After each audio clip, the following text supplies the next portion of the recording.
ദൈവത്തിൻ്റെ പരിശുദ്ധനാമം വാഴ്ത്തപ്പെടുമാറാകട്ടെ. കർത്താവും ലോകരക്ഷിതാവുമായ യേശുക്രിസ്തുവിൻ്റെ ഉന്നതമായ നാമത്തിൽ ഇവർക്കും സ്നേഹവന്ദനം. വളരെ സന്തോഷഭരിതമായ ഈ ദിനത്തിനായി നമുക്ക് ദൈവത്തെ സ്തുതിക്കാം, സ്തോത്രം ചെയ്യാം. ദൈവത്തിൻ്റെ വചനം മനനം ചെയ്യുവാനും ഗ്രഹിപ്പാനും ദൈവം നൽകിയിരിക്കുന്ന അവസരത്തിനായി സ്തോത്രം ചെയ്യാം. ഈ പുതിയ മാസത്തിൻ്റെ 3-ാമത്തെ ആഴ്ചയിൽ നാം പ്രവേശിച്ചിരിക്കുമ്പോൾ കർത്താവ് ചെയ്തിരിക്കുന്ന എല്ലാ ഉപകാരങ്ങൾക്കായി യേശുവേ നന്ദി എന്ന് പറയുവാൻ നാം എപ്പോഴും കടപ്പെട്ടിരിക്കുന്നു. 2 കാര്യങ്ങൾ: യേശുവേ നന്ദി, യേശുവേ ഞങ്ങളെ സഹായിക്കണമേ, ഒപ്പം ദൈവമേ ഞങ്ങൾ അങ്ങിൽ ആശ്രയിക്കുന്നു. അപ്പോൾ ഈ 3 കാര്യങ്ങൾ എപ്പോഴും ഓർത്തിരിക്കുക. യേശുവേ അങ്ങയ്ക്ക് നന്ദി, കർത്താവേ ഞങ്ങളെ സഹായിക്കണമേ, ദൈവമേ ഞങ്ങൾ അങ്ങിൽ ആശ്രയിക്കുന്നു. അപ്പോൾ ഇതിലൂടെ എപ്പോഴും ഒരു കണക്ഷൻ, സ്പിരിച്വൽ കണക്ഷൻ, നമ്മുടെ ദൈവവുമായുള്ള ഒരു ബന്ധം, സൃഷ്ടാവുമായി സൃഷ്ടിക്കുള്ള ഒരു ബന്ധം ഇതെപ്പോഴും മെയിൻറ്റെയിൻ ചെയ്യുവാൻ, നിലനിർത്തി കൊണ്ടുപോകാൻ കർത്താവ് നമ്മെ സഹായിക്കട്ടെ. God bless you all. ദൈവത്തിൻ്റെ കൃപ നമ്മോട് കൂടെ ഇരിക്കുമാറാകട്ടെ. പ്രാർത്ഥനയോടുകൂടെ നമുക്ക് ഇന്നത്തെ ശുശ്രൂഷയിലേക്ക് പ്രവേശിക്കാം. അവർ തങ്ങളുടെ കഷ്ടതയിൽ യഹോവയോട് നിലവിളിച്ചു, അവൻ അവരെ അവരുടെ ഞെരുക്കങ്ങളിൽ നിന്നും രക്ഷിച്ചു. പ്രാർത്ഥിക്കാം. സ്വർഗീയ പിതാവാം ഞങ്ങളുടെ നല്ല ദൈവമേ കർത്താവേ, സന്തോഷകരമേറിയ ഈ നല്ല പ്രഭാതത്തിനായി സ്തോത്രം. കഴിഞ്ഞ ഒരാഴ്ചക്കാലം ദൈവത്തിൻ്റെ സ്നേഹവും സാമീപ്യവും ഏറെ അനുഭവിച്ച ഞങ്ങൾക്ക് ഇന്ന് വീണ്ടും ഈ ഞായറാഴ്ച ദിനത്തിൽ ദൈവത്തിൻ്റെ വചനം ഗ്രഹിപ്പാൻ, മനനം ചെയ്യുവാൻ സർവശക്തനായ ദൈവം ഞങ്ങളെ ഒരുക്കി സഹായിക്കുന്നുവല്ലോ. സ്തോത്രം ചെയ്യുന്നു. ഇന്നത്തെ ധ്യാനത്തിലൂടെ അവിടുത്തെ കൃപ ഞങ്ങളുടെ മേൽ പകരപ്പെടുമാറാകട്ടെ. ആത്മാവിൽ ഞങ്ങൾ പ്രചോദിതരായി ദൈവകൃപയുടെ, ദൈവിക പ്രവർത്തികളുടെ സാക്ഷികളായി തീരുവാൻ ദൈവം ഞങ്ങളെ സഹായിക്കണം. ഞങ്ങളുടെ ഈ ആയുസ്സിൽ തിരുഹിതം ഞങ്ങളിലൂടെ നിറവേറ്റപ്പെടട്ടെ. ദൈവിക പദ്ധതികൾ ഞങ്ങളിലൂടെ സാധ്യമാകട്ടെ. അതിലേക്കായി ദൈവം ഞങ്ങളെ വിശുദ്ധിയോടെ ഉപയോഗിക്കണം. ഞങ്ങൾ വിശുദ്ധിയുള്ളവരായും വിശ്വസ്തതയുള്ളവരായും കാണപ്പെടുവാൻ ഞങ്ങൾ സഹായിക്കണം.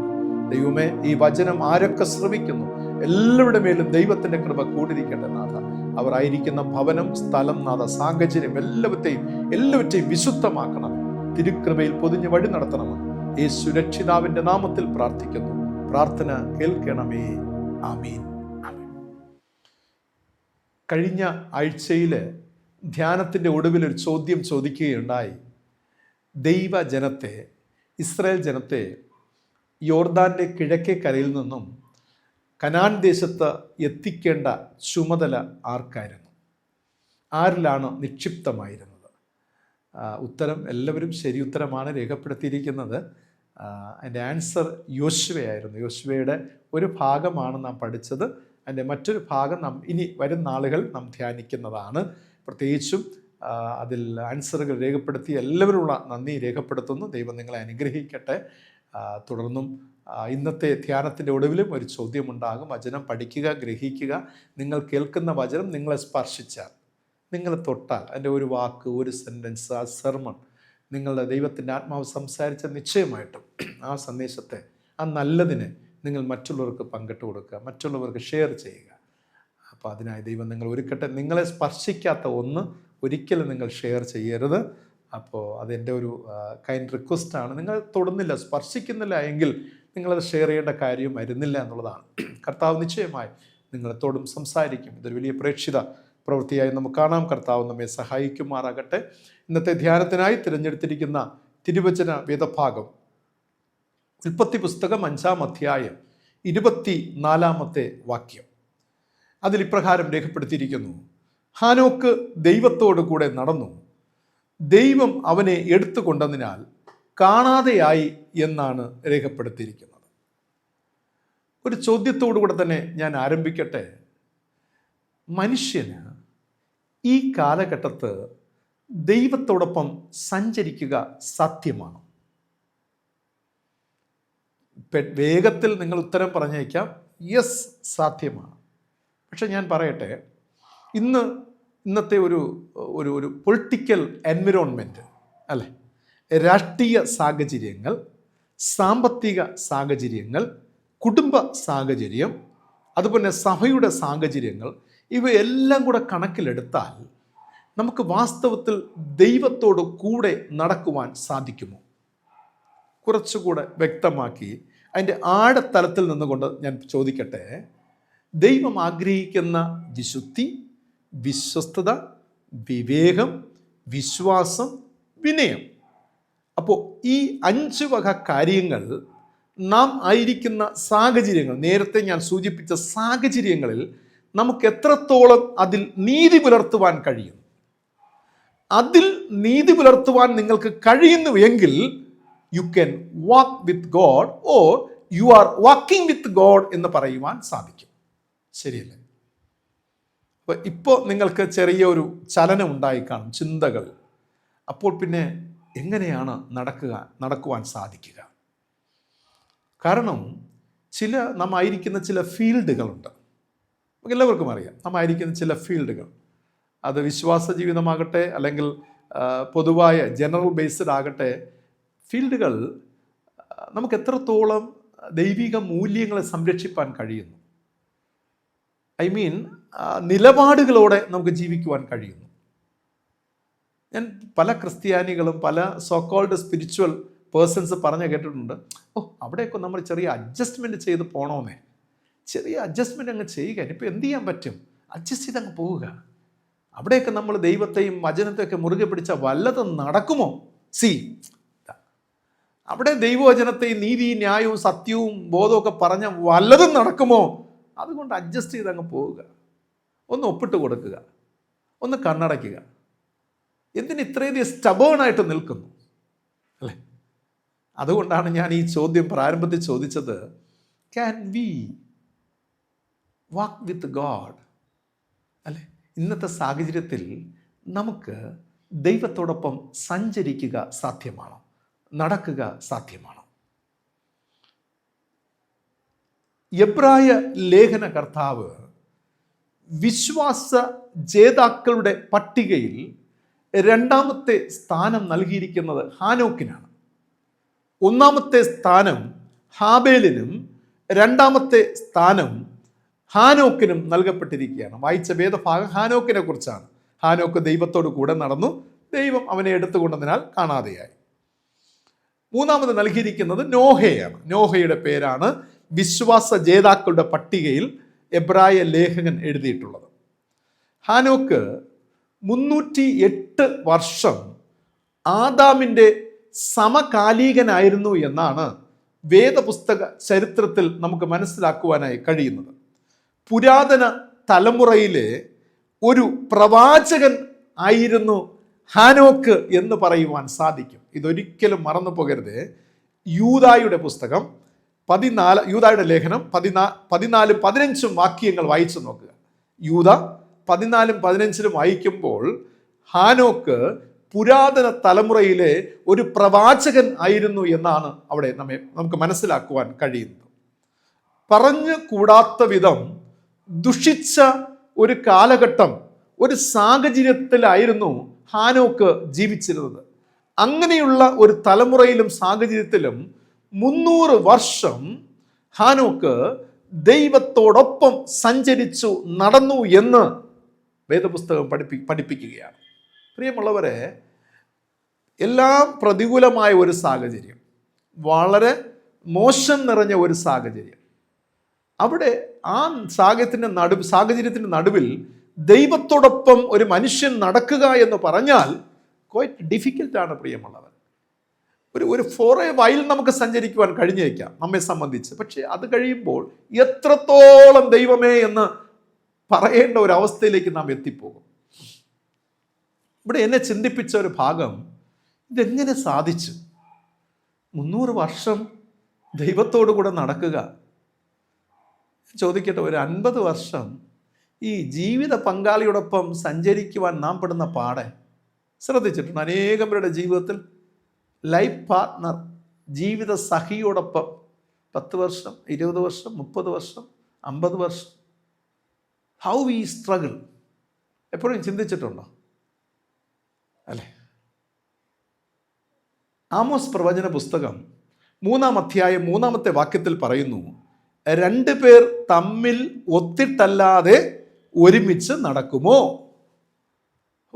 എത്ര ബ്യൂട്ടിഫുള്ളായി നരേറ്റ് ചെയ്തിരിക്കുകയാണ്. 2 പേർ തമ്മിൽ ഒത്തിട്ടല്ലാതെ ഒരുമിച്ച് നടക്കുമോ? സത്യമല്ലേ? സൈക്കോളജിക്കലി, മനഃശാസ്ത്രപരമായി 2 പേർ തമ്മിൽ ആശയങ്ങൾ പൊരുത്തപ്പെട്ടാൽ, അവിടെ തമ്മിൽ ആശയങ്ങൾ തമ്മിൽ ചേർന്നാൽ മാത്രമേ ഇവർ ഒരുമിച്ച് നടക്കത്തുള്ളൂ, ഒരുമിച്ച് ചേരത്തുള്ളൂ അല്ലേ? അങ്ങനെയെങ്കിൽ ദൈവവും ഹാനോക്കും തമ്മിൽ ആശയങ്ങൾ തമ്മിൽ എത്രയധികം പൊരുത്തപ്പെട്ടിരുന്ന് കാണും. Just think about it. എത്രയധികം ഡീപ്പായിരുന്നിരിക്കും അല്ലേ ഹാനോക്കും അവർ തമ്മിൽ ആശയങ്ങൾ തമ്മിൽ. അപ്പം ഞാൻ ഇപ്രകാരം ചിന്തിക്കുകയാണ്, ദൈവം നൽകുന്ന ആശയങ്ങൾ, ചിന്തകളൊക്കെ അവൻ വളരെ പോസിറ്റീവായിട്ട് സ്വീകരിക്കുന്നു. ആര്? ഹാനോക്ക്. അതുപോലെ ഹാനോക്കും പറയുന്ന കാര്യങ്ങളൊക്കെ ദൈവീകതയിൽ നിന്നുകൊണ്ട്, ദൈവീക വിശുദ്ധിയിൽ നിന്നുകൊണ്ടായിരിക്കും സംസാരിച്ചിട്ടുള്ളത്, പറഞ്ഞിട്ടുണ്ടാകുക, പ്രവർത്തിച്ചിട്ടുണ്ടാകുക. അതുകൊണ്ടല്ലേ രണ്ടുപേർ തമ്മിൽ ഒത്തുചേർന്നത്, ഇവർ ഒരുമിച്ച് നടക്കുവാനുള്ള ഒരു സാഹചര്യം ഉണ്ടായത്. അത് 1-2 വർഷമല്ല, 300 വർഷം ഹാനോക്ക് വാക്ക് വിത്ത് ഗോഡ്. പ്രിയമുള്ളവരെ, ഞാൻ മനസ്സിലാക്കുന്നത് ദൈവത്തോട് കൂടെയുള്ള ഒരു സന്തത സഹവാസത്തിലൂടെ ഹാനോക്ക് ചില കാര്യങ്ങളൊക്കെ ഡീപ്പായിട്ട് മനസ്സിലാക്കി കാണും. ഞാൻ ഇതിനെ ഇങ്ങനെ കീറി മുറിച്ച് പഠിക്കുമ്പോൾ എൻ്റെ മനസ്സിൽ തോന്നിയതാണ്, ദൈവത്തിൻ്റെ ആത്മാവ് നൽകിയ ചിന്തകളാണ്. ഈ ഇങ്ങനെ ഒരുമിച്ച് നടക്കുമ്പോഴുണ്ടല്ലോ, ഹാനോക്ക് ചിലതൊക്കെ മനസ്സിലായി കാണും ഡീപ്പായിട്ട്. ഒന്ന്, ദൈവത്തിൻ്റെ സ്വഭാവം. 2, ദൈവത്തിൻ്റെ ഇഷ്ടം അഥവാ ഹിതം. 3, ദൈവത്തിൻ്റെ ശക്തി. അല്ലേ? ദൈവത്തിൻ്റെ സ്വഭാവം, ദൈവത്തിൻ്റെ ഹിതം, ദൈവത്തിൻ്റെ ശക്തി ഡീപ്പായിട്ട് മനസ്സിലാക്കി കാണും. ഹാനോക്കിന് എത്ര വലിയ ഭാഗ്യമായിരിക്കും ലഭിച്ചിരുന്നിരിക്കുക അല്ലേ? എന്നിവകൾ പഠിക്കുവാനുള്ള ഒരു വലിയ ഓപ്പർച്യൂണിറ്റി, മറ്റാർക്കും ലഭിക്കാത്ത ഒരു ഓപ്പർച്യൂണിറ്റി ഹാനോക്കിന് ലഭിച്ചു എന്നതാണ്. ഇതിനാൽ ഹാനോക്ക് കുടുംബസ്ഥനായിരുന്നു. കുടുംബസ്ഥനായ ഹാനോക്കിൻ്റെ ജീവിതം, സന്ദേശം, ദൈവസ്നേഹം, അനുസരണം, ആരാധന എന്നിവയെല്ലാം ദൈവപ്രസാദം ഉളവായ ഒന്നായിരുന്നു എന്ന് പറയുവാൻ കഴിയും. എബ്രായർ 11:5-6 ഒന്ന് വായിക്കണേ. എബ്രായർ 11:5-6 വാക്യങ്ങൾ വായിക്കുമ്പോൾ, അതായത് ഹാനോക്കിൻ്റെ ജീവിതവും സന്ദേശവും ദൈവസ്നേഹവും അനുസരണം ഇതെല്ലാത്തിലും ദൈവത്തിൻ്റെ പ്രസാദമുണ്ടായിരുന്നു. ഞാനിത് പഠിക്കുമ്പോൾ, എബ്രായർ 11:5-6 പഠിക്കുമ്പോൾ ഞാൻ പലപ്പോഴും ചിന്തിക്കുകയാണ്, ദൈവമേ, ഞാൻ ചെയ്യുന്ന കാര്യങ്ങളൊക്കെ ദൈവപ്രസാദമുണ്ടോ? എൻ്റെ സ്വഭാവത്തിൽ, എൻ്റെ പ്രവൃത്തികളിൽ, എൻ്റെ തോട്ടിൽ, എൻ്റെ ഡിസിഷനിലൊക്കെ ദൈവത്തിന് പ്രസാദമുണ്ടായിരിക്കുമോ? ഞാൻ ഇങ്ങനെ ഒരുപാട് പ്രാവശ്യം ചിന്തിച്ചിട്ടുണ്ട്. ദൈവമേ, ആ പ്രസാദം ഉണ്ടാകത്തക്ക രീതിയിലാണോ ഞാൻ പ്രവർത്തിക്കുന്നത്, ഞാൻ ചിന്തിക്കുന്നത്, എൻ്റെ നടത്തകൾ, ഞാൻ എടുക്കുന്ന ഓരോ സ്റ്റെപ്പും, ദൈവം എനിക്ക് തന്നിട്ടുള്ള ഓരോ ചുമതലകൾ അല്ലേ? ദൈവം നമുക്ക് ചില സ്പെഷ്യൽ റെസ്പോൺസിബിലിറ്റി ഒക്കെ തന്നിട്ടുണ്ട് നമ്മുടെ ലൈഫിൽ, ചില ട്വിസ്റ്റൊക്കെ തന്ന് അല്ലേ? അത് നമുക്കറിയാം പേഴ്സണലി. അപ്പോൾ അതിലൊക്കെ എത്രത്തോളം എനിക്ക് ഫെയ്ത്ത്ഫുൾ ആയിരിക്കുവാനായി കഴിയുന്നു അല്ലേ? ദൈവത്തിൻ്റെ പ്രസാദം എത്രത്തോളം എനിക്ക് പ്രാപിച്ചെടുക്കുവാൻ കഴിയുന്നു. എൻ്റെ യജമാനന് ഒരു ജോബ് ഏൽപ്പിക്കുമ്പോൾ ഞാനത് നിറപടിയായി നിവർത്തിച്ച് ദൈവത്തിൽ നിന്ന് പ്രസാദം എന്നെ ഏൽപ്പിച്ച ആളെ കൊള്ളാം, വെൽ ഡൺ, നല്ലതും വിശ്വസ്തനുമായ ദാസനെ എന്ന് പറയത്തക്ക രീതിയിൽ എത്രത്തോളം എനിക്ക് അതിൽ സക്സസ് ആകുവാൻ കഴിഞ്ഞു എന്നതാണ്. പക്ഷെ ഹാനോക്കിന് എല്ലാറ്റിലും ദൈവപ്രസാദം ലഭിച്ചു എന്നതാണ്. എത്ര അനുഗ്രഹീതമായ ഒരു അനുഭവം എന്ന് നിങ്ങൾ ചിന്തിച്ചു നോക്കുക. എനിക്ക് മനസ്സിലാക്കുവാൻ കഴിയുന്നത്, ആരാധനയ്ക്ക് വേണ്ടി എഴുതപ്പെട്ട ആരാധനക്രമങ്ങളോ നിയമങ്ങളോ തത്വസംഹിതകളോ വിശ്വാസ പ്രമാണങ്ങളോ ഇല്ലാതിരുന്ന ഒരു കാലഘട്ടത്താണ് ഹാനോക്ക് ദൈവത്തോടൊപ്പം സഞ്ചരിക്കുവാൻ കഴിഞ്ഞത്. പ്രിയമുള്ളവരെ, അന്ന് ആലയങ്ങളില്ലായിരുന്നു. എന്ന് ചിന്തിക്കുക, ആലയങ്ങളില്ലായിരുന്നു അന്ന്, പുരോഹിതരില്ലായിരുന്നു, ഇതൊന്നുമില്ലായിരുന്ന കാലഘട്ടത്ത് ഹാനോക്കിന് ദൈവത്തോടൊപ്പം സഞ്ചരിക്കുവാൻ കഴിഞ്ഞു എന്നുള്ളതാണ്. മോട്ടിവേറ്റ് ചെയ്യുവാൻ, ഒരുമിച്ച് ഫെലോഷിപ്പ് കൂടുവാൻ, കൈയടിച്ച് പാടുവാൻ, തിരുവത്താഴം നൽകുവാൻ, സ്നാനം നൽകുവാൻ അല്ലേ, ഭവന ആരാധനകൾ നടത്തുവാൻ, കൺവെൻഷൻ യോഗങ്ങൾ നടത്തുവാൻ, സംഘടനകൾ നടത്തുവാൻ ഒന്നുമില്ലായിരുന്നു. ഒരു വിഭവങ്ങൾ, അങ്ങനെ ഒരു റിസോഴ്സും ഇല്ലാതിരുന്ന ഒരു കാലഘട്ടത്താണ് ഹാനോക്ക് ദൈവത്തോടൊപ്പം സഞ്ചരിച്ചത്, ദൈവത്തോടൊപ്പം വിശ്വാസത്താൽ നടന്നത്. പ്രിയമുള്ളവർ, ഞാനിത് എന്നെ ഞെട്ടിപ്പിക്കുന്ന ചില സംഭവങ്ങളാണ് പ്രിയമുള്ളത് ഈ ഹാനോക്കിൻ്റെ ജീവൻ നോക്കുമ്പോൾ. കാരണം ഞാനിങ്ങനെ ചിന്തിച്ചു, എൻ്റെ ദൈവമേ, ഈ കാലഘട്ടത്തിൽ എല്ലാം നമുക്ക് തന്നിരിക്കുക, എല്ലാ റിസോഴ്സും ഉണ്ട്, എല്ലാം. ഇന്ന് മീഡിയാസിലൂടെയൊക്കെ ഇഷ്ടം പോലെ നമുക്ക് ഇന്ന് വിരൽ ചലിപ്പിച്ചാലും മതി, എന്താ സമുദ്രം, ഒരു മഹാസമുദ്രം കണക്കേ ദൈവിക മർമ്മങ്ങൾ, സത്യങ്ങൾ, നടക്കേണ്ടുന്ന വഴികൾ, ചിന്തകൾ എല്ലാം ഇങ്ങനെ വന്നു നിൽക്കും. എന്നിട്ടും മനുഷ്യന് ദൈവത്തോടൊപ്പം സഞ്ചരിക്കുവാൻ കഴിയുന്നില്ല. ശരിയല്ലേ പ്രിയമുള്ളവരെ?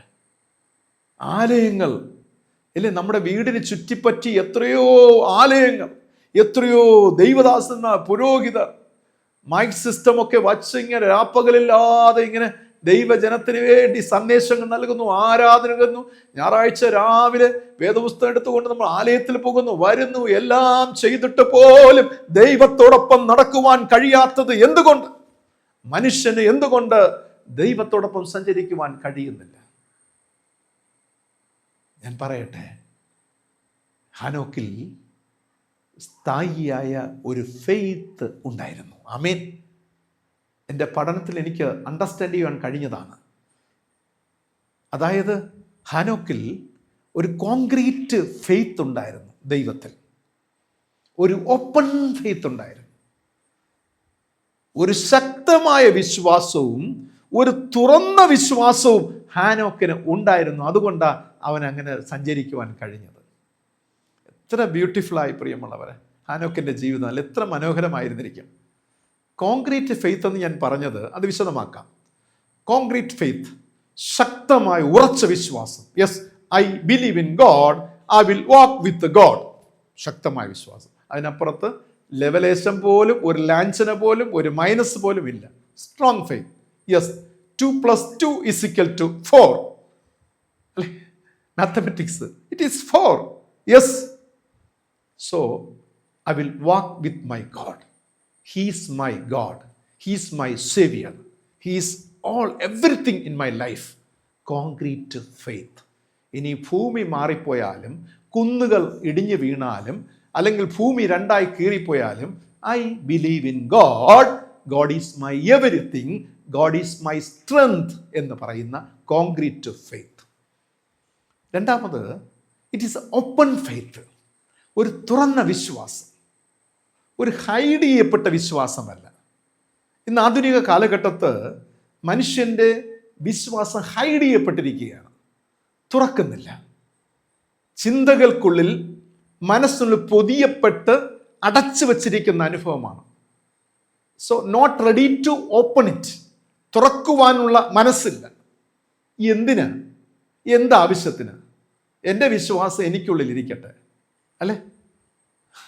പബ്ലിക്കായിട്ട് ഒരു വീട്ടിൽ പോകുമ്പോൾ, ബന്ധുക്കൾ വരുമ്പോൾ, ചർച്ചൊക്കെ വരുമ്പോൾ, ഓഫീസിലോ യാത്ര മധ്യേ യേശു ജീവിക്കുന്നു, നിങ്ങൾക്കറിയാമോ, ഐ ബിലീവ് ഇൻ ക്രൈസ്റ്റ് എന്ന് പറയുവാൻ കഴിയുന്നില്ല. I am following Christ, I am following the Bible rules and regulations നിങ്ങൾക്ക് പറയുവാൻ കഴിയുമോ? എൻ്റെ സ്നേഹിത, ഞാൻ വേദപുസ്തകത്തിലെ പ്രമാണങ്ങളെ പാലിക്കുന്ന ഒരു വ്യക്തിയാണ് എന്ന് പറയുവാൻ നിങ്ങൾക്ക് കഴിയുമോ? കഴിഞ്ഞിട്ടുണ്ടോ? ജീവിതത്തിൽ ഒരിക്കലെങ്കിലും ഒരാളോടെങ്കിലും ഒന്ന് പറയുവാൻ കഴിഞ്ഞോ? സ്നേഹിത, ഞാൻ ക്രിസ്ത്യാനിയാണ്, ഞാൻ ബൈബിളിനെ ഫോളോ ചെയ്യുന്ന ഒരു വ്യക്തിയാണ്, ബൈബിൾ പറയുന്നത് അതുപോലെ അനുസരിക്കുന്ന ഒരു വ്യക്തിയാണ് എന്ന ഒരു ഓപ്പൺ ഫെയ്ത്ത് കൺഫഷൻ, അല്ലെ, ഏറ്റുപറച്ച് നിങ്ങൾക്ക് ചെയ്യുവാൻ കഴിഞ്ഞിട്ടുണ്ടോ? ഇത്രയും കേട്ടപ്പോൾ നമ്മുടെ വിശ്വാസം എവിടെ ഇരിക്കുന്നു? ഹാനോക്ക് എവിടെ ഇരിക്കും? ഒന്ന് ചിന്തിച്ച് നോക്കുക. Very very far. Distance is too, അല്ലെ, ഒരുപാട് ഡിസ്റ്റൻസ് ഉണ്ട്. Too far. നാം ഹാനോക്ക് നിൽക്കുന്ന വളരെ ഫാർ. നമുക്കെല്ലാ റിസോഴ്സും കൊണ്ട് അന്ന് ഒന്നുമില്ലായിരുന്നു. Concrete faith and open faith, 2 things. Strong ആയിരുന്നു, ബോൾഡായിരുന്നു. പ്രിയമുള്ളവരെ, സ്ഥായിയായ തുറന്ന ഒരു വിശ്വാസമില്ല എങ്കിൽ നമുക്ക് ദൈവത്തെ പ്രസാദിപ്പിക്കുവാൻ കഴിയുന്നതല്ല, ദൈവത്തോട് ചേർന്ന് ജീവിക്കുന്നതിനും സാധ്യമല്ല. ഈ 2 ഫെയ്ത്തിൻ്റെ തലങ്ങൾ നമ്മളില്ല എങ്കിൽ, concrete faith and open faith, ഇത് രണ്ടും നമ്മിലുണ്ടാകണം. എങ്കിൽ മാത്രമേ ദൈവത്തോട് ചേർന്ന് ജീവിക്കുവാൻ കഴിയൂ. നിലപാടുകൾ പറയണം.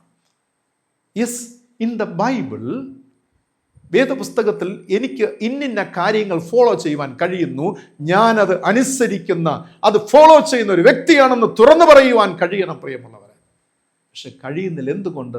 എനിക്കതിന് സാധിക്കുന്നില്ല. വയസ്സ് 60 പോലും എനിക്ക് വേദപുസ്തകത്തെ അനുസരിപ്പാൻ കഴിഞ്ഞിട്ടില്ല, അതിനെ ഫോളോ ചെയ്യുവാൻ കഴിഞ്ഞിട്ടില്ല. ശരിയല്ലേ പ്രിയമുള്ളവരെ? ദൈവത്തെ പ്രസാദിപ്പിക്കുന്നത് കർമ്മ മാർഗത്താലല്ല, വിശ്വാസ മാർഗത്താലാണ്. കർമ്മമാർഗ അല്ലേ? ഹൈന്ദവ വിശ്വാസപ്രകാരം 5 മാർഗങ്ങളിൽ ഒരു മാർഗമാണ് കർമ്മമാർഗ അല്ലേ? കുറച്ച് ചാരിറ്റി, പാവങ്ങളെ സഹായിക്കുക, കുറച്ച് പേരെ ഒന്ന് ഹെൽപ്പ് ചെയ്യുക അല്ലേ? പ്രവൃത്തിയാണ് ദൈവം. പ്രവൃത്തി വേണ്ട എന്നുള്ളതല്ല, പ്രവൃത്തിയില്ലാത്ത വിശ്വാസം ചത്തത്. പ്രവൃത്തി വേണം, പക്ഷെ പ്രവൃത്തിയാണ് ദൈവം, അത് തെറ്റ്. ഓക്കെ, അതിൽ മാത്രം ഒതുങ്ങിക്കൂടിയിരിക്കുന്നവർ. പക്ഷേ ഹാനോക്കിൻ്റെ ജീവിതം അതല്ലായിരുന്നു. പ്രവൃത്തിയോടുള്ള വിശ്വാസം തന്നെയായിരുന്നു എന്ന് പറയുവാനായി സാധിക്കും. ദൈവത്തിൽ ഒരു മനുഷ്യനെ നിലനിർത്തുന്നത് 2 കാര്യങ്ങളിലാകും. ഒരു മനുഷ്യനെ ദൈവത്തിൽ നിലനിർത്തുന്ന 2 കാര്യങ്ങൾ. ഒന്ന്, നമുക്ക് ജീവിക്കുന്ന ഒരു ദൈവമുണ്ട് എന്നത്. എനിക്ക് ജീവിക്കുന്ന ഒരു ദൈവമുണ്ട്. ഒന്ന് പറഞ്ഞു നോക്കിയേ എല്ലാവരും, ഇത് കേൾക്കുന്ന ഓരോരുത്തരും ഒന്ന് പറഞ്ഞ്, എനിക്ക് ജീവിക്കുന്ന ഒരു ദൈവമുണ്ട്. ഇനി കുറച്ചുകൂടെ ഒരു ഇൻറ്റിമസി ഒന്ന് അടുപ്പിച്ച് പറയുക, ഒന്ന് അടുപ്പം ചേർത്ത്. അതായത് എന്നിൽ ജീവിക്കുന്ന ഒരു ദൈവമുണ്ട്. ഇത് പറയുമ്പോൾ തന്നെ നമുക്കറിയാം ഉള്ളിലെ ശൂന്യത. അയ്യോ എൻ്റെ ദൈവമേ, എത്രത്തോളം അങ്ങനിലുണ്ട്? ഞാൻ കൺഫേം ആണോ അതിൽ? എനിക്ക് ഉറപ്പുണ്ടോ എൻ്റെ ദൈവം എന്നിലുണ്ടെന്ന്? അല്ലേ? യെസ്, ജീവിക്കുന്ന ഒരു ദൈവം എനിക്കുണ്ട്, നമുക്കുണ്ട്, എന്നിലുണ്ട്. 2, ദൈവത്താൽ അസാധ്യമായത് ഒന്നും ഇല്ല. ആമേൻ. ദൈവത്താൽ അസാധ്യമായത് ഒന്നുമില്ല എന്ന ഒരു സത്യം നമുക്ക് പറയുവാൻ കഴിയുമോ? Yes, nothing impossible for God. ദൈവത്തിന് അസാധ്യമായത് ഒന്നുമില്ല. എന്നെ കേൾക്കുന്ന പ്രിയ ദൈവജനമേ, എന്നെ സ്നേഹിക്കുന്ന പ്രിയ ദൈവജനമേ, നമുക്കിത് പറയുവാൻ കഴിയണം, ഇത് പ്രവർത്തിക്കുവാൻ കഴിയണം. ദൈവത്താൽ അസാധ്യമായതൊന്നുമില്ല. എനിക്ക് ജീവിക്കുന്ന ഒരു ദൈവമുണ്ട്, എന്നിലുണ്ട്, ആ ദൈവം ജീവിക്കുന്നു എന്ന് പറയുവാൻ കഴിയണം. അവിടെയാണ് ജീവിതത്തിൽ നമുക്കൊരു അർത്ഥമുണ്ടാകുന്നത്, ജീവിതത്തിൻ്റെ അർത്ഥതലങ്ങൾ തുറക്കപ്പെടുന്നത്, പുതിയ വാതിലുകൾ തുറക്കപ്പെടുന്നത്, ദൈവം നമ്മെ ഉപയോഗിച്ച് തുടങ്ങുന്നത്. പ്രിയമുള്ളവരെ, ഹാനോക്കിനെ ദൈവം അപ്രകാരം ഉപയോഗിച്ചു. ഏതോ നൂറ്റാണ്ടിൽ ജീവിച്ച ഒരു ഹാനോക്ക് ഇന്ന് ഈ കാലഘട്ടത്ത് ഈ തലമുറ എന്നിലൂടെ ഇത് പ്രസംഗിക്കപ്പെടണമെങ്കിൽ, ഹാനോക്ക് എന്ന ആ വ്യക്തിയെ കൊണ്ടുവരണമെങ്കിൽ അന്ന് ദൈവത്തോടൊപ്പം നടന്നു എന്നതിൻ്റെ പ്രതിഫലനമാണ്. പ്രിയമുള്ളവരെ, ജീവിക്കുന്ന സ്മാരകങ്ങൾ അതാണ്. ഹാനോക്ക് മൺമറഞ്ഞു പോയി, ഹാനോക്ക് ദൈവസന്നിധി എടുക്കപ്പെട്ടു, മരണം കാണാതെ. പക്ഷേ ഇന്നും ഹാനോക്ക് ജീവിക്കുന്ന വ്യക്തിയായി ഇന്ന് നമ്മിലൂടെ, വേദപുസ്തകത്തിലൂടെ, തലമുറയിലൂടെ അവൻ ജീവിച്ചു കൊണ്ടേയിരിക്കുന്നു. ശരിയല്ലേ പ്രിയമുള്ളവരെ? എത്ര ഭാഗ്യമുള്ള ഒരു ജീവിതം, എത്ര സന്തോഷഭരിതമായ ജീവിതം, ഒന്ന് ചിന്തിച്ച് നോക്കുക. പ്രിയരെ, നമുക്ക് ജീവിക്കുന്ന ഒരു ദൈവമുണ്ട്, എന്നിൽ ജീവിക്കുന്ന ഒരു ദൈവമുണ്ട്. ദൈവത്താൽ അസാധ്യമതൊന്നുമില്ല. ഇതിൻ്റെ ബാഹ്യമായ ഒരു പ്രകടനമാണ് ദൈവത്തോടൊപ്പം നടക്കുക എന്നുള്ളത്. ദൈവത്തെ ബാഹ്യമായ ഒരു പ്രവൃത്തിയാണ്, പ്രകടനം എന്നുള്ളതല്ല, പ്രവൃത്തിയാണ്. അപ്പോൾ ബാഹ്യമായ ഒരു പ്രവൃത്തി തലത്തിൽ കൊണ്ടുവരുന്നതാണ് ദൈവത്തോടൊപ്പം നടക്കുക, വാക്കിംഗ് വിത്ത് ഗോഡ്. ഹാനോക്ക് ദൈവത്തോട് കൂടെ നടന്നു. എത്ര ധന്യമായ അനുഭവം പ്രിയമുള്ളവരെ. വിശ്വാസം പ്രാവർത്തികമാകുന്നത് ബാഹ്യ നേത്രങ്ങളിലൂടെ അല്ല, ആന്തരിക നേത്രങ്ങളിലൂടെ, ആത്മീക കണ്ണുകളിലൂടെയാണ് വിശ്വാസം യാഥാർത്ഥ്യമായി തീരുന്നത്. പ്രിയമുള്ളവരെ, ആത്മീക കണ്ണുകൾ, ആത്മീക നേത്രങ്ങളിലൂടെ വിശ്വാസം യാഥാർത്ഥ്യമാകണം, പ്രാവർത്തികമാകണം. അതാണ് ദൈവം ആഗ്രഹിക്കുന്നത്. എന്നെ കേൾക്കുന്ന പ്രിയ ദൈവജനമേ, ദൈവം തന്നിരിക്കുന്ന ശിഷ്ടകാലം, ദൈവം നൽകുവാൻ പോകുന്ന ശിഷ്ടകാലം, ദൈവത്തോടൊപ്പം വസിക്കാമോ? ദൈവത്തോടൊപ്പം സഞ്ചരിക്കാമോ? ഞാൻ പറയട്ടെ, ഒരുപാട് തത്വസംഹിതകളോ ആരാധനക്രമങ്ങളോ ലിത്താനികളുടെ ഒന്നും ആവശ്യം വരുന്നില്ല. If you have A concrete faith in God, if you have A open faith in God, അല്ലേ? യെസ്, യേശു ദൈവം എന്നിൽ ജീവിക്കുന്നു, എനിക്കെൻ്റെ ദൈവമുണ്ട്, നമുക്ക് ജീവിക്കുന്ന ഒരു ദൈവമുണ്ട്. ആ ദൈവത്താൽ അസാധ്യമായതൊന്നുമില്ല. ആ ദൈവത്തിൻ്റെ കരം മുറുകെ പിടിക്കാമോ? അതിനായി ദൈവത്തിൻ്റെ പരിശുദ്ധാത്മാവ് നമ്മെ സഹായിക്കുമാറാകട്ടെ. ആമീൻ. ഇന്നത്തെ ചോദ്യം ഇതാണ്: എബ്രായ ലേഖനത്തിൽ വിശ്വാസ ജേതാക്കളുടെ പട്ടികയിൽ 2-ാം സ്ഥാനം ആർക്കാണ് നൽകിയിരിക്കുന്നത്? ചോദ്യം ഒരിക്കൽ കൂടെ. എബ്രായ ലേഖനത്തിൽ വിശ്വാസ ജേതാക്കളുടെ പട്ടികയിൽ 2-ാം സ്ഥാനം ആർക്കാണ് നൽകിയിരിക്കുന്നത്? കമൻറ്റ് ബോക്സിൽ നിങ്ങൾ ഉത്തരങ്ങൾ രേഖപ്പെടുത്തുക. ഈ വചനം നിങ്ങൾക്ക് അനുഗ്രഹപ്രദമായ നിങ്ങൾ മറ്റുള്ളവർക്ക് ഷെയർ ചെയ്യുക. കർത്താവ് നമ്മെ അനുഗ്രഹിക്കുമാറാകട്ടെ. കണ്ണുകളടയ്ക്കാം, ദൈവത്തോട് നമുക്ക് പ്രാർത്ഥിക്കാം. സ്നേഹസമ്പന്നനായ സ്വർഗീയ പിതാവാം നല്ല ദൈവമേ, കർത്താവെ, അനുഗ്രഹിക്കപ്പെട്ട ഈ മനോഹരമായ വിളയ്ക്കായി സ്തോത്രം ചെയ്യുന്നു. എല്ലാം ദൈവത്തിൻ്റെ ദാനം, എല്ലാം ദൈവത്തിൻ്റെ അനുഗ്രഹം. നന്ദിയപ്പ. ഹാനോക്ക് ദൈവത്തോട് കൂടെ അങ്ങയോടൊപ്പം സഞ്ചരിച്ചു. അത് എപ്രകാരമായിരുന്നു അന്നത്തെ സാഹചര്യങ്ങൾ ഒക്കെ ഞങ്ങൾക്ക് മനസ്സിലാക്കേണ്ട കൃപ ദൈവം നൽകി. മുന്നോട്ടുള്ള ജീവിതയാത്രയിൽ നാഥ, അങ്ങയോടൊപ്പം സഞ്ചരിക്കുന്ന അനുഭവത്തിൽ ദൈവം ഞങ്ങളെ വഴി നടത്തണം. അതിനാവശ്യമായ ശക്തി ദൈവം നൽകണം. കൃപ പകരണമേ അപ്പ. സ്വർഗീയ ജ്ഞാനം നൽകണമേ കർത്താവ്. ദൈവമേ, അങ്ങയെ വിട്ടൊരു ജീവിതം ഞങ്ങൾക്ക് വേണ്ടപ്പ. അങ്ങയോടൊപ്പം ചേർന്ന് ജീവിക്കേണ്ട കൃപ നൽകണമെന്ന് ഞങ്ങൾ പ്രാർത്ഥിക്കുന്നു. പ്രത്യേക ഈ ധ്യാനത്തിൽ പങ്കുചേർന്നിരിക്കുന്ന എല്ലാവരെയും അടിയങ്ങൾ ആശീർവദിച്ച് അനുഗ്രഹിച്ച് പ്രാർത്ഥിക്കുന്നു. അവരെ അനുഗ്രഹിക്കണമേ, ആശീർവദിക്കണമേ. സ്വർഗീയമായ ജ്ഞാനം അവരിൽ നിറയ്ക്കണം. സ്വർഗീയ ശക്തി അവരിൽ പകരണമേ. ദൈവികമായ ശക്തിയാൽ അവർ നിറയപ്പെടട്ടെ കർത്താവ്. പ്രാർത്ഥിക്കുന്നവർ, ആരാധിക്കുന്നവർ ദൈവശക്തി അനുഭവിക്കട്ടെ, ദൈവ സാന്നിധ്യം അനുഭവിക്കട്ടെ. എല്ലാവരുടെ മേലും അവിടുത്തെ കൃപ പകരണമെന്ന് പ്രാർത്ഥിക്കുന്നു. വിഷമതകൾ, ഭാരങ്ങൾ, സങ്കടങ്ങൾ, ഞെരുക്കങ്ങൾ, മനോഭാരങ്ങൾ നോക്കെ എൻ്റെ കർത്താവ് വിടുവിക്കണം. യേശുവിൻ്റെ നാമത്തിൽ നിന്റെ മക്കളെ ആശീർവദിച്ച് അനുഗ്രഹിച്ച് പ്രാർത്ഥിക്കുന്നു. തിരുക്കൃപ നീളായി കൂടിയിരിക്കട്ടെ. ഞങ്ങളെ പൂർണ്ണമായി ദൈവകരങ്ങൾ ഭരമേൽപ്പിക്കുന്നു. കർത്താവ് കൂടെ ഇരിക്കണം. കർത്താവ് ഞങ്ങളെ നയിക്കണം. കർത്താവ് നടത്തണമേ അപ്പ. കർത്താവെ, അവിടുത്തെ നന്മയിലല്ലാതെ ആശ്രയിപ്പാൻ ഞങ്ങൾക്ക് മറ്റൊന്നുമില്ല കർത്താവ്. അവിടുത്തെ തിരുക്കൃപ അനുഭവിച്ചുകൊണ്ട് സന്തോഷമുള്ളവരായി ഈ ലോകത്ത് ജീവിപ്പാൻ എല്ലാ നിലകളും കർത്താവ് ഞങ്ങളെ സഹായിച്ച് അനുഗ്രഹിക്കുമാറാകണമെന്ന് യേശു രക്ഷിതാവിന്റെ നാമത്തിൽ പ്രാർത്ഥിക്കുന്നു. പ്രാർത്ഥന കേൾക്കണമേ. ആമേൻ. കർത്താവ് പഠിപ്പിച്ചതുപോലെ നമുക്ക് പ്രാർത്ഥിക്കാം. സ്വർഗസ്ഥനായ തിരുനാമം വിശുദ്ധീകരിക്കപ്പെടണം. തിരുരാജ്യം വരണം. തിരുവിഷ്ടം സ്വർഗത്തിലെ പോലെ ഭൂമിയിലും ആകണം. ഞങ്ങൾക്ക് ആവശ്യമുള്ള ആഹാരം തരണം.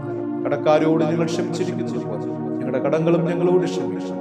ഞങ്ങളെ പരീക്ഷയിൽ കടത്താതെ ദുഷ്ടങ്ങൾ രാജ്യവും ശക്തിയും മഹത്വം ഇന്നും എന്നേക്കും അങ്ങേക്കുള്ളതല്ലോ. ആമേൻ. പിതാവും പുത്രനും പരിശുദ്ധാത്മാവുമായി ത്രിയേക ദൈവത്തിന്റെ കൃപയും അനുഗ്രഹവും സമാധാനവും സന്തോഷവും നിങ്ങളേവരോടും സദാകാലം കൂടിയിരിക്കുമാറാകട്ടെ. ആമേൻ. ആമേൻ.